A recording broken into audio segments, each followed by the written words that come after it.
So Sandoval there making her 4th rebound of the season. Back to the same predicament as we were in the first half. 4 minutes left in bonus, so 1 by 1, these shots become 3.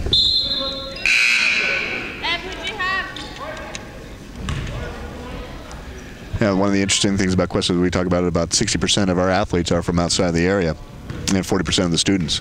So it's a different kind of community college. Where you came here, this is your local community college, but a lot of people do see it as a destination type place.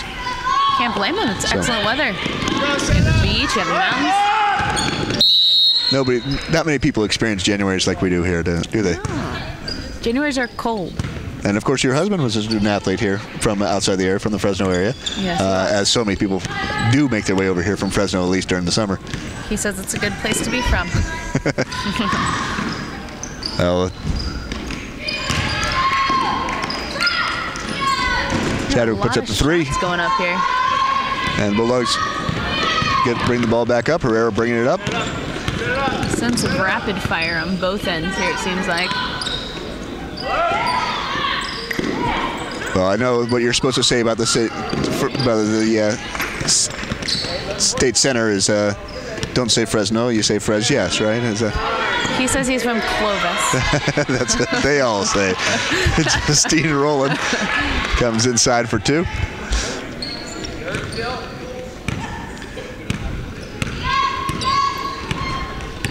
Zabinski brings the ball up, finds Sandoval 3-point line. Sandoval sings back out. I don't think this. To Zabinski, and at the free throw line is Palma. Palma works her way in. Shot is short. She might have gotten a hit on that one, but when you're up by 43, you don't get that call. Good idea on that spin move, though. So, and Palma comes back. She gets the rebound, hands it off to Zabinski.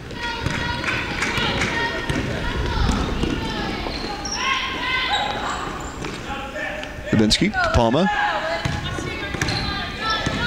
Good job spreading. Back to Zabinski, a little give and go. Zabinski with the left through the lane for 2. Cougars on that one had a player in each corner of the court. They really put a little pressure on the Bulldog defense and got right through the heart of it. Villalobos and Roland out to Lopez for 3. Air ball. And it's off Sandoval. The Galt returns. Lewis returns for the Bulldogs.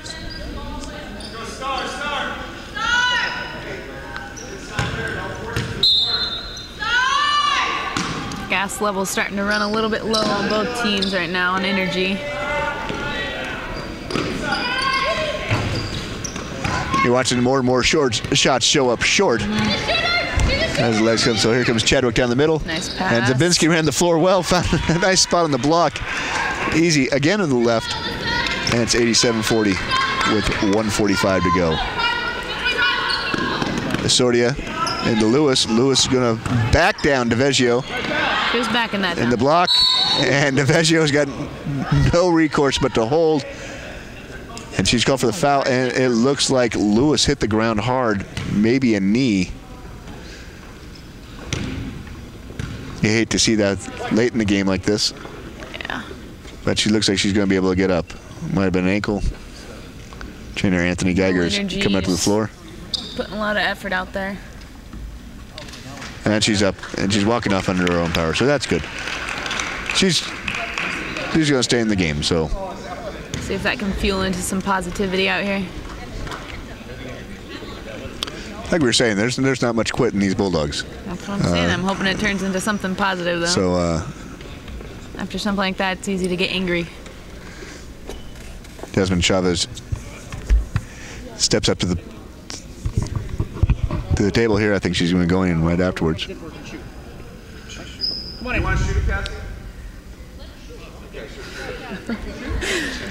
Some debate on whether or not we want the timeout or if we want to. 30-second timeout. Blue team. Shot. I think the refs are going to let the sub take the free throw. I think that was. Yeah, if it's an injury, agreement. Then they can take her out. But she seemed like she was confused. As my coach didn't think she was good. She was at the line. She was ready to shoot, and coach asked her if she's ready to shoot. After he both hands go up. We'll see. So stay tuned. Now we have some drama here. We have first bit of drama we've had since early in the game. Who is going to shoot the free throws for the Bulldogs? Is it going to be Jasmine Chavez? Is she entering the game to shoot? She has the higher or will it be Cassie Lewis? Lewis is, after the 30-second timeout, is back in the line. Oh. She'll be shooting 2. Okay. Her sub's coming in after the shot. Everybody's in agreement. Cassie Lewis will shoot her free throws. Gotta put these in.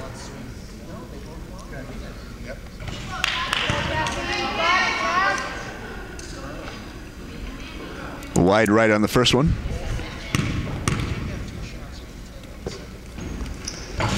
And short on the second. Zabinski with the rebound. A little bit longer. So she's going to have a couple more lengths down the court. She might get this to the end of the game, depending how it plays out. Well, we'll see. I thought for sure if Chadwick had tried to score right there, she was going to the line. That's a good take. And there you go, Cassie Lewis, rebound. Defensive rebound right there for Cassie Lewis, who stays in, pads her stats a little bit. Lopez dribble drive. DeVeggio puts her down on the ground. And DeVeggio. The hammer down there. Bringing it down. DeVeggio not taking any quarter down there. She puts Lopez down. Lopez will be shooting 2. It's the second foul on DeVeggio. Back-to-back fouls. And both players on the floor. She did get in.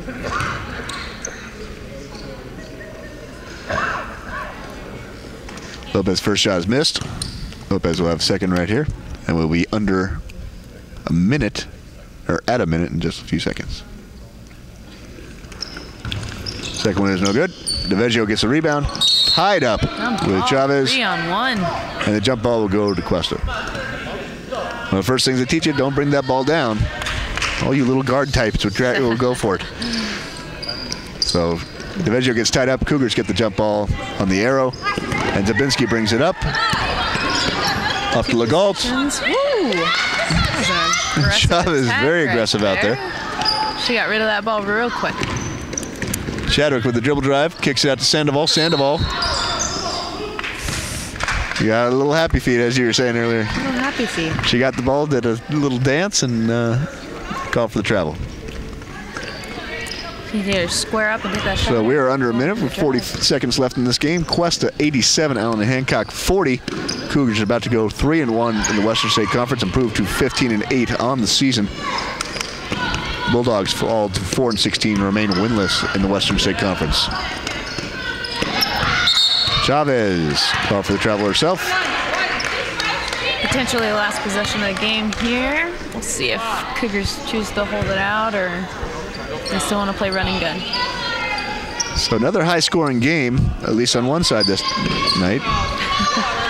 Cuesta with 87 points. Is a little bit high to give away on defense. Cougars giving an average, still below Cuesta's average. 56 points allowed this year. 56 points allowed. So okay.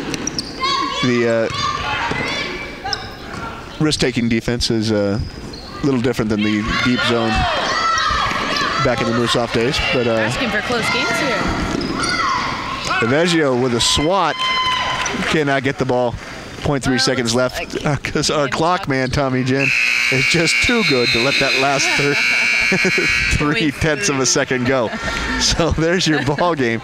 Your Cuesta Cougars 87, the Allen Hancock Bulldogs 42. We have a Western State Conference men's and women's doubleheader split. The opener tonight, Cuesta lost to the Bulldogs. Allen Hancock, the 12th ranked team in the region, 113. Your Cougars, the 15th ranked team in the region, 103. And then in the nightcap, the women from Cuesta take the 87-42 win over the Allen Hancock Bulldogs. Your Cuesta College women ranked 14th in the region, improved to 15-8. And the Bulldogs fall to 4-16 on the season and remain winless in the Western State Conference. So coming up next, we'll be getting ready to set our schedule for the rest of the year. Your Cougars will be back here in action next week. They'll be hosting Moore Park. So we'll see you then. For Tiffany Brewer, I'm Pete Schuler. Thank you very much for joining us.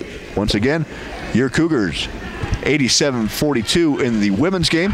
They improved to 15-8, and the women fall to 4-16. While on the men's side, Allen Hancock pulls off the 115-103 victory, and the Cougars fall to 15-9. So thank you very much for joining us. Thank you for joining me tonight. Thanks, Pete. Tiffany, and hopefully we'll see you again. Sounds good. All right, thank you very much.